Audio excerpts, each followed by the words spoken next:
Hey Kos family, I'm here with the one and only, you guys don't really know his name, but it's David Reid, also known as BlackKos.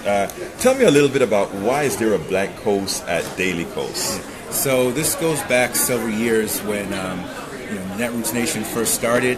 So the argument at that time was that back then it was Yearly Coast, that there wasn't any diversity within the Netroots Nation. It was then before the Netroots Nation. So at the time I was blogging. Nobody knew my race. It was pretty fun because you could have conversations. People didn't make assumptions.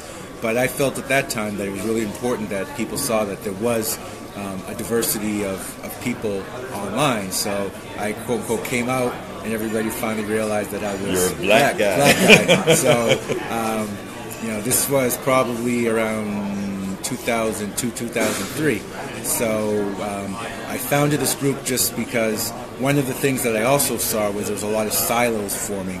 So originally everybody went online, but then we were forming a lot of groups. So I felt, even though I predominantly blogged on majority black blogs, what was the purpose of that?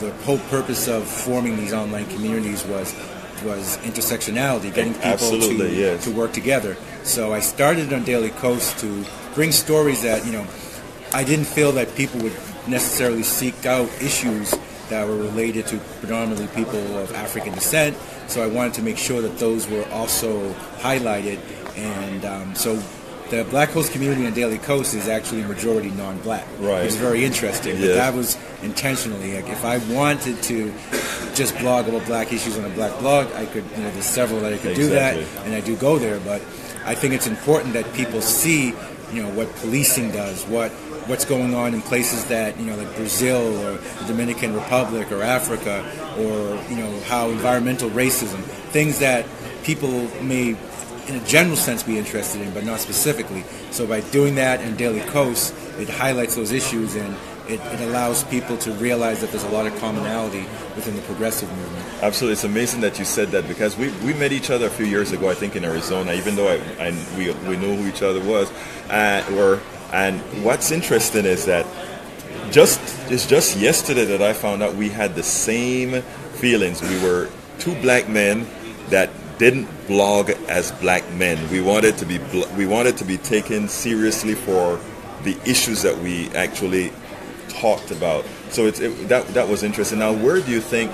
How do we go forward now in DailyKos? Now that we see a concerted effort to be really more inclusive, even though we find some resistance from several progressives in the organization. Well, my personal feeling, I'm just speaking for myself, is we have to get to a point where everybody usually comes to activism because there's some one or two issues that really motivate you, and there's a tendency for everybody to think that's the end all be all, that's the most important issue. But I think we have to get to the point where you say, you know what, this may be my most important issue, but I'm still going to support everybody else within the movement on their issues. Now, when I say support, does that mean you only have so much time, so many hours a day? Does that mean that you're going to have to always be marching with them, whatever? No, not always. But if you have the time, if you can say, I'm an environmentalist, but you know what, I really think that because I realize environmental racism, I'm also going to support your issues on this.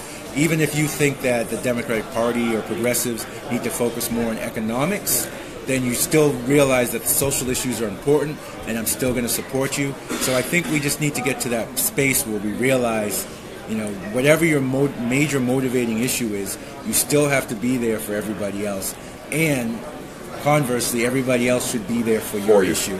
Look, David Reid knows of what he speaks. This is not just a keyboard warrior. He's out there in the field. He's a canvasser, so he knows the red sides, the blue sides. So look, David Reid, BlackKos, my pleasure. Pleasure as always. As usual. Thank you. All right.